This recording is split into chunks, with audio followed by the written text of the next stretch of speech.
its fiercely growing sun, its terrible yet life-giving monsoons, the snow mountain giants of the north and its bewildering profuse vegetation food hardly fail to keep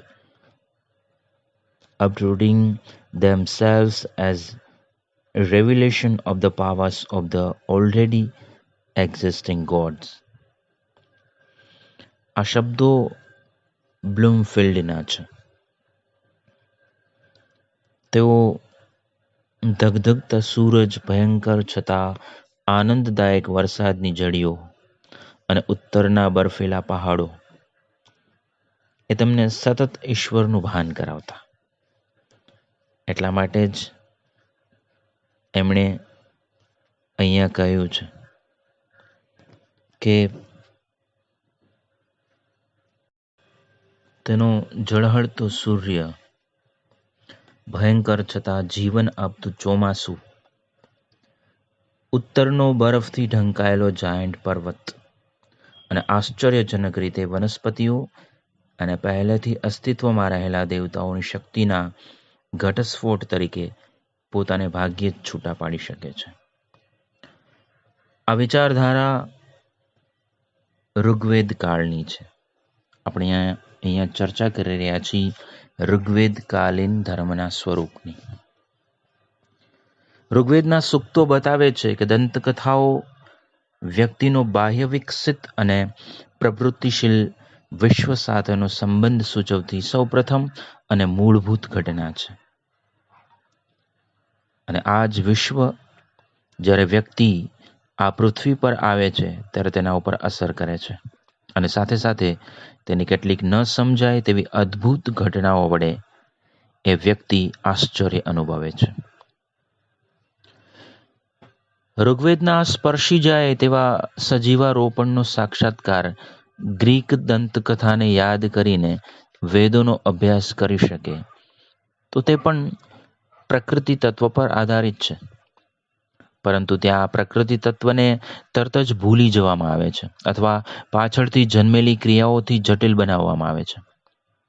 આમ છતાં આપણે કબૂલ રાખવું જોઈએ કે Greek દંતકથામાં જ્યારે સંપૂર્ણ માનવીકરણ થયું છે ત્યારે વેદના ઘણા બધા દેવો ભાગ્યે જ અર્ધમાનવ અને અર્ધ પ્રકૃતિ તત્વથી વધારે હશે. ઋગ્વેદના પ્રાચીન ભાગોમાં વ્યક્તિગત દેવોની સ્તુતિ ઘણીવાર મહાનમાં મહાન દેવ તરીકે કરવામાં આવે છે, પણ આ ખ્યાલને એના તાર્કિક પરિણામ સુધી લઈ જવામાં આવતો નથી. કોઈ પણ દેવની વિશિષ્ટ આકૃતિ કે વિશિષ્ટ સ્થાન શોધી કાઢવાની ખામી વૈદિક દેવોની બાબતમાં જણાય છે. પ્રોફેસર ઝિમરમેન કહે છે કે વૈદિક દેવોમાં પ્રવર્તતા નકારી ન શકાય તેવા સામ્યવાદે જ મેક્સમુલર પાસે તેના સિદ્ધાંતો છે ઊભા કરાવ્યા છે. જે સિદ્ધાંત છે હેનોથિઝમનો સિદ્ધાંત. ઝેક મેડોલના મત પ્રમાણે વૈદિક કવિ વારંવાર કોઈ દેવની સ્તુતિ કરવાનું શરૂ કરે ત્યારે તેને માટે એટલા બધા વિશેષણો વાપરે છે કે લગભગ અસંગતતા જેવું પણ લાગવા માંડે. આ હકીકતે અત્યંત વિવાદાસ્પદ બનેલા આ સિદ્ધાંતને જન્મ આપ્યો છે. આ સિદ્ધાંત પ્રમાણે વેદના કવિઓ જે દેવોની સ્તુતિ કરતા હોય છે તેના માટે એટલા બધા દૈવી લક્ષણોનું આરોપણ કરે છે કે એ પડે તો જાણે તે જ દેવ સૌથી મહાન હોય, તદ્દન સ્વતંત્ર હોય અને પરમ ઈશ્વર હોય એમ સ્થાપે છે. આમ એક જ દેવને સ્તુતિ કરતી વખતે મોટામાં મોટા માનવાના વલણને હેનોથિઝમ કહે છે. એટલે કે to believe in one God, અને એ પણ without asserting that he is the only God. એ એક જ ભગવાન છે, એના સિવાય બાકી બધી એની વિભૂતિઓ છે. તો મેક્સમુલરના સિદ્ધાંતનો એલ્ડનબર્ગ, મેકડોનલ્ડ, ઝિમરમેન વગેરેએ વિરોધ કર્યો છે. મેકડોનલ્ડ કહે છે તેમ વાસ્તવમાં તો ઋગ્વેદના ઋષિઓની આ પદ્ધતિની અતિશયોક્તિથી વધારે તો ભાગ્ય જ કહી શકાય. મેકડોનલ્ડ હિનોથિઝમને એક પ્રકારના દૈવવાદ તરફના ઋગ્વેદના વલણને વ્યક્ત કરનાર એક શબ્દ તરીકે સ્વીકારે છે. ઋગ્વેદમાં ધર્મ વિશે ખ્યાલને શાશ્વત કાયદા તરીકે ઓળખવામાં આવે છે. અગ્નિને અધ્યક્ષમ ધર્માનામ કહ્યો છે. ઋગ્વેદના ધર્મને જો તમારે વિભાજિત કરવો હોય તો કેટલાક વિભાગમાં તમે એને વહેંચી શકો. એમાં સૌથી પહેલું છે સત્ય. આ મુદ્દાઓ જરા યાદ રાખવા જેવા છે. આપણી પાસે નોટબુક હોય તો લખી પણ શકો છો આપ. તો સૌથી પહેલો વિભાગ છે સત્ય. તો વેદો ધર્મમાં સત્યનું સ્થાન પહેલું અને ક્રિયાકાંડનું પછીનું ગણે છે. પ્રત્યેક સદીમાં પ્રશ્ન સત્ય સંશોધનનો રહ્યો છે. સત્ય શું છે? સત્ય કોણ છે? કયું તત્વ છે? માન્યતાઓને વળગી રહેવાનો નહીં. વેદોમાં દેવત્વનું સાર સર્વસ્વ સત્યને માનવામાં આવ્યું છે. સવિતા સત્ય ધર્મા. ઋગ્વેદ દેવોને સત્યના સાક્ષાત સ્વરૂપો તરીકે ઓળખાવે છે. ત્યાર પછીના સમયમાં પણ ઈશ્વરને સત્ય જ માનવામાં આવે છે. એટલા માટે આપણે કહીએ છીએ શિવ હી સત્ય હૈ, સત્ય હી સુંદર હૈ, સુંદર હી શિવ હૈ. શ્રી કૃષ્ણ વિશે પણ શ્રીમદ ભાગવતમાં સત્યમ એમ કહી અને તેની સ્તુતિ કરવામાં આવી છે. સત્યમ પરમ ધીમહિ. ઋગ્વેદની અંદર જે 33 દેવો સત્યના સાક્ષાત સ્વરૂપો છે, જેને આપણે 33 કોટી તરીકે ઓળખીએ છીએ. તે જ રીતે તમે બંને, અહીંયા બંને એટલે અશ્વિનાઓ, 2 અશ્વિની કુમારો, એ સત્યને પામો. ઋગ્વેદમાં અન્યત્ર દેવોને સત્ય તરીકે ઓળખાવવામાં આવ્યા છે. ઇન્દ્રની આરાધના કરીએ તે સત્ય છે, અનૃત નહીં. ધાર્મિક વિકાસનો માર્ગ એ સત્યનો માર્ગ છે. તો પહેલી વાતથી સત્ય. બીજો વિભાગ છે ઋત. તો ઋતનું સત્યના જેટલું જ ઋગ્વેદમાં મહાત્મ્ય છે. વરુણ જે નિયમનો સંરક્ષક છે, તે નિયમને ઋત તરીકે ઓળખવામાં આવે છે. ઋત એ જગતની વ્યવસ્થાને સૂચવતો કાયદો છે. દેવને ઋતવન અને દેવી ઋતાવરી કહેવામાં આવે છે. ઋત માત્ર નીતિ નિયમોનો જ સૂચક કાયદો નથી, તે પ્રકૃતિના તત્વોની નિયમિત ગતિ અને વ્યવસ્થાનો પણ સૂચક છે. સૂર્ય, ચંદ્ર અને તારાઓની નિયમિત ગતિ તથા ઋતુઓના પરિવર્તનો વગેરે ઋતની સત્તાના વિષયો છે. આથી જ વૈદિક ઋષિ ઋતને બધા જ તત્વોના આવિષ્કાર પહેલા અસ્તિત્વ ધરાવતું માને છે. આ જગતના બધા જ પરિવર્તનોની પરંપરા સનાતન ઋતની બદલાતી અભિવ્યક્તિ છે. નૈતિક કાયદા અને કુદરતના કાયદા વચ્ચે સામંજસ્ય છે તે ઋતના કારણે છે. પ્રકૃતિના તત્વો જેવા કે ઉષસ એ પણ ઋતના નિયમનો વફાદારીપૂર્વક અંગીકાર કરી પ્રાતઃકાળે પૂર્વ દિશામાં પ્રગટે છે. ઋતનો સ્પષ્ટ અર્થ અવિકારી ગતિશીલ વ્યવસ્થા. ઋતનો જો સીધો અર્થ આપણે સમજવો હોય તો ઋતનો અર્થ થાય અવિકારી ગતિશીલ વ્યવસ્થા.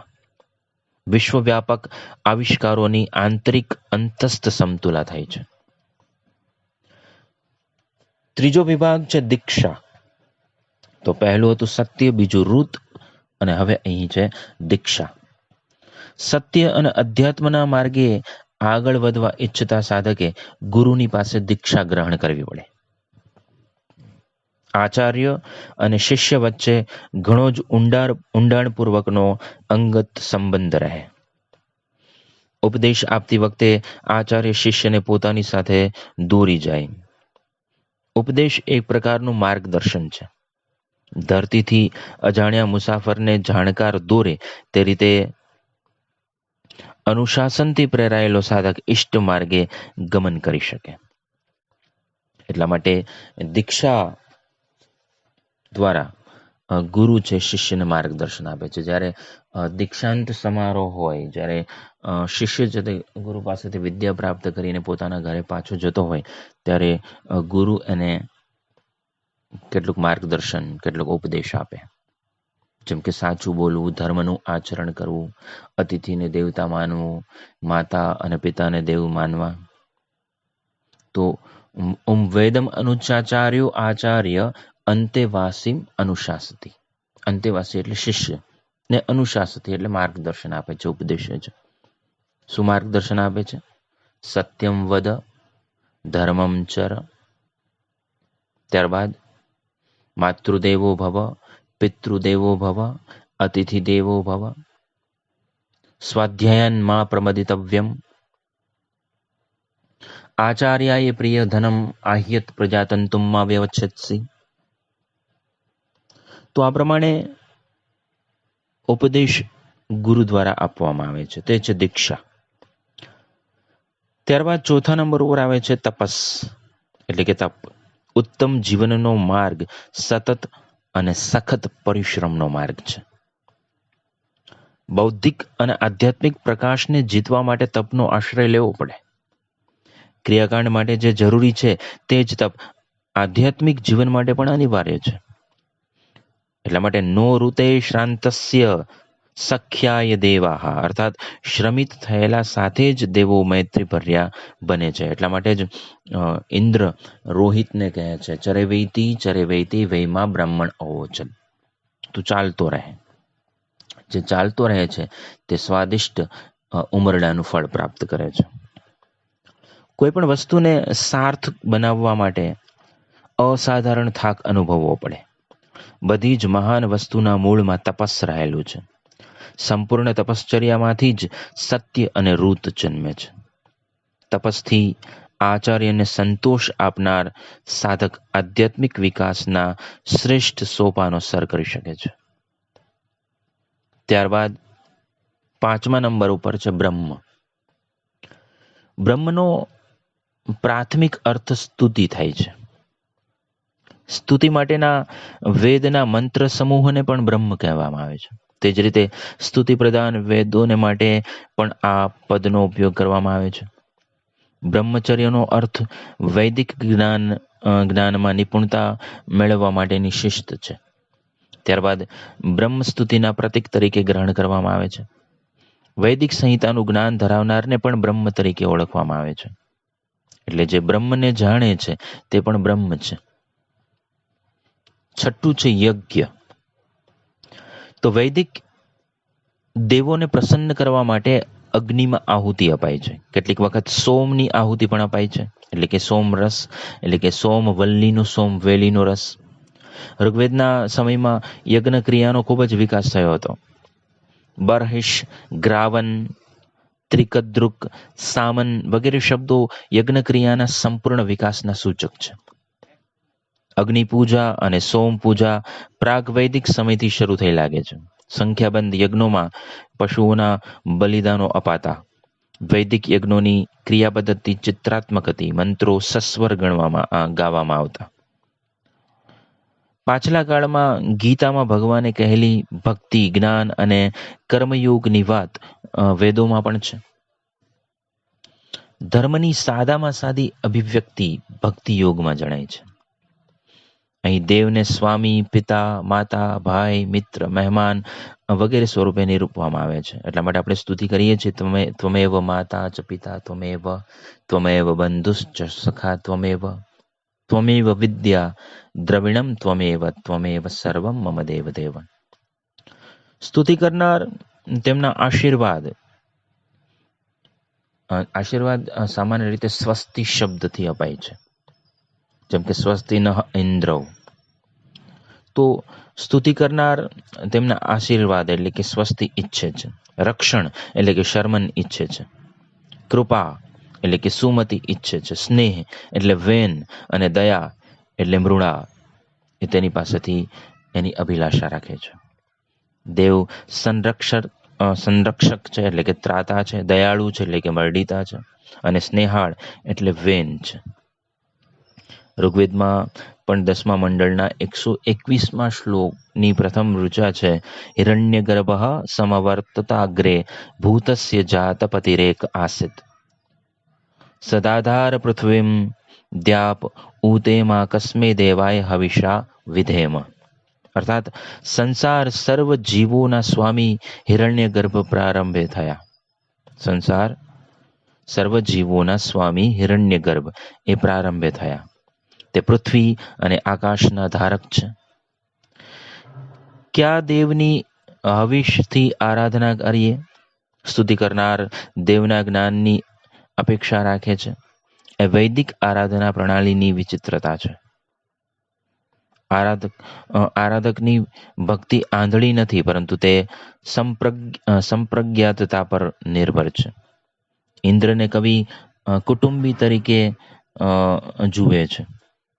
ભક્ત અને ભગવાનનું અદ્ભુત તાદાત્મ્ય ત્યાં એ ઋચાઓમાં જોવા મળે છે. જેમ કે ત્રાતાનો બોધિ દદૃશાન આપિર અભિખ્યાતા મર્ડિતા સૌમ્યાનામ, એમ કહી અને ઇન્દ્રને એક પરિવારના સદસ્ય તરીકે વર્ણવવામાં આવે છે.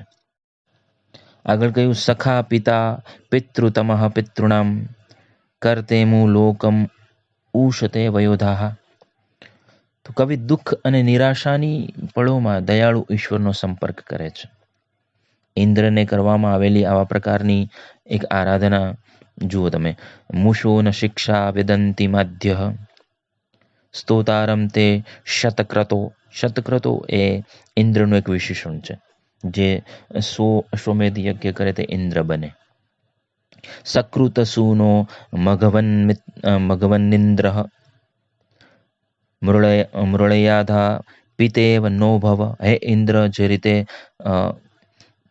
ઉંદરો વણકરની દોરીઓ કાપી નાખે તે જ રીતે વ્યથાઓ મને અંદરથી કોરી ખાય છે.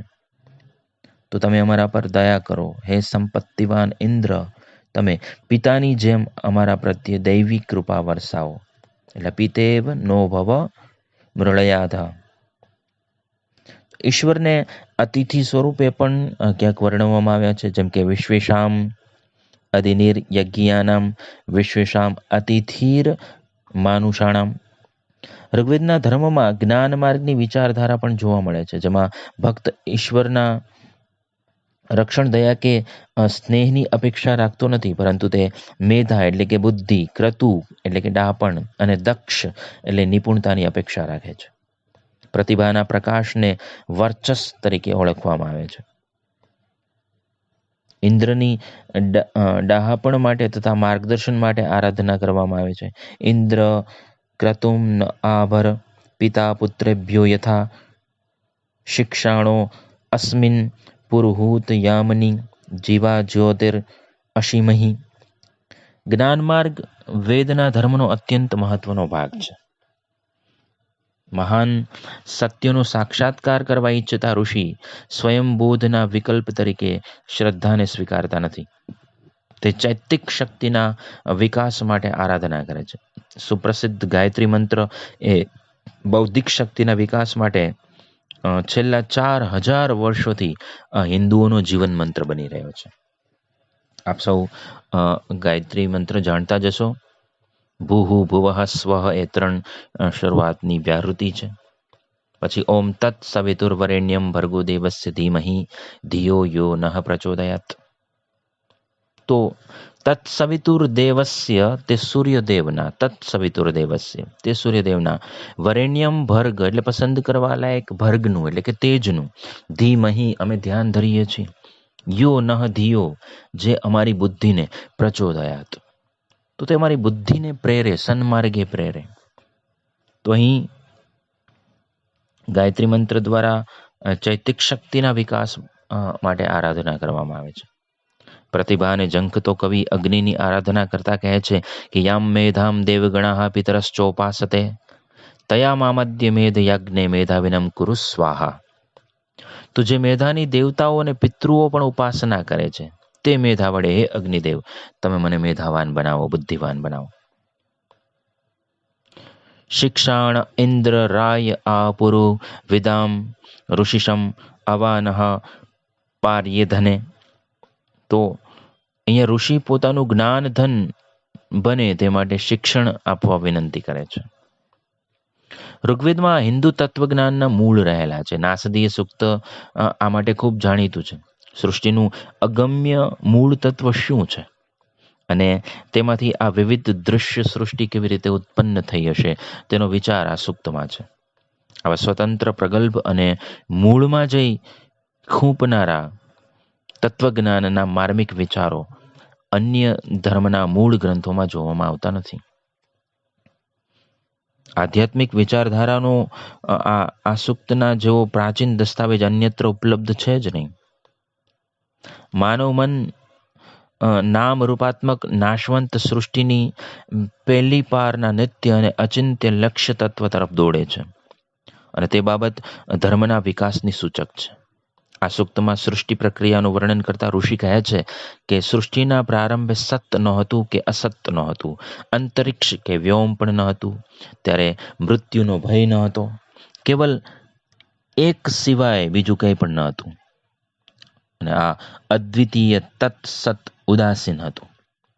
અવ્યક્ત ચેતનાના તપે સૃષ્ટિ ઉત્પન્ન થઈ. આમાંથી જ જ્ઞાન શક્તિ, ઈચ્છા શક્તિ અને ક્રિયા શક્તિ થયા. તપ દ્વારા સત અને અસતનો દ્વૈવિભાવ થયો. તે પછી અન્ય સૃષ્ટિ થઈ. આ સૂક્તમાં કામને સૃષ્ટિનું ઉત્પત્તિનું કારણ ગણ્યો છે. આ સૂક્તમાં સત અને અસતના સાંખ્યના પુરુષ અને પ્રકૃતિનું દર્શન થાય છે. તે જ રીતે સત અને અસતની પૂર્વે જે કૈવલ્ય સ્થિતિ બતાવી છે તેમાં વેદાંતનો અદ્વૈતવાદ, માયાવાદ બીજ રૂપે મળી આવે છે. નાસદ આસીનનો સદ આસિદ તદાનીમ, એટલે ત્યારે સત પણ નહોતું અને અસત પણ નહોતું.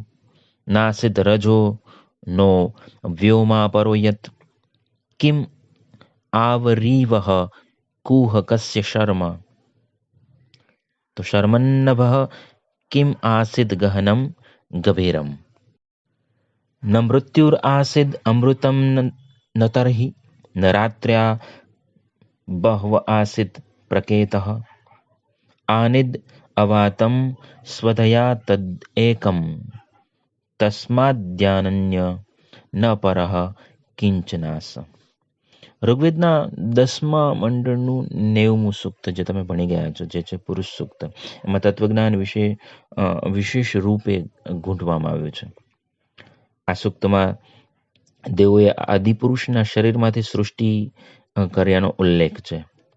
પુરુષને હોમીને દેવોએ યજ્ઞ કર્યો. આ યજ્ઞ તે જ સૃષ્ટિ સર્જન. યદ પુરુષેણ હવિષા દેવા યજ્ઞ તન્વત. આ યજ્ઞમાં જે કંઈ ભૂતકાળમાં થયું, વર્તમાન છે, યદ ભૂતમ યચ્ચ ભાવ્યમ, અને ભવિષ્યમાં થનારું છે તે સર્વ આ પુરુષ જ છે. પુરુષ એવ ઇદમ સર્વમ યદ ભૂતમ યચ્ચ ભવ્યમ. જીવ જગત અને ઈશ્વરનું વિશ્વવ્યાપી વિરાટ સ્વરૂપ પુરુષની કલ્પનામાંથી સ્ફુટ થાય છે. આ વિરાટ સ્વરૂપધારી પરમાત્મા પુરુષે જ ક્રિયાશીલ પુરુષનું રૂપ ધારણ કર્યું. ઋષિ કહે છે કે પુરુષમાંથી વિરાટ જન્મ્યો અને તે વિરાટમાંથી વૈરાજ પુરુષ જન્મ્યો કે વિરાટ પુરુષ જન્મ્યો. તસ્માદ વિરાડો જાયત વિરાજો અધિપુરુષ સ જાતો અત્યરિચ્યત પશ્ચાદ ભૂમિમ અથો પુરઃ. ઋગ્વેદમાં જેને હિરણ્યગર્ભ તરીકે ઓળખવામાં આવે છે તે વિરાટ પુરુષને પુરુષ સૂક્તમાં વર્ણવતા ઋષિ કહે છે સહસ્ત્ર શીર્ષા પુરુષ સહસ્રાક્ષ સહસ્રપાત સ ભૂમિમ વિશ્વતો વૃત્યા તથિષ્ઠાંગુલમ. તો એકેશ્વરવાદની કલ્પના અહીં સ્પષ્ટ રૂપે રજૂ થઈ છે. વિશ્વ સર્જનને યજ્ઞની સાથે સરખાવવાની કલ્પના વિશ્વકર્મા સૂક્તમાં પણ પ્રાપ્ત થઈ આવે છે.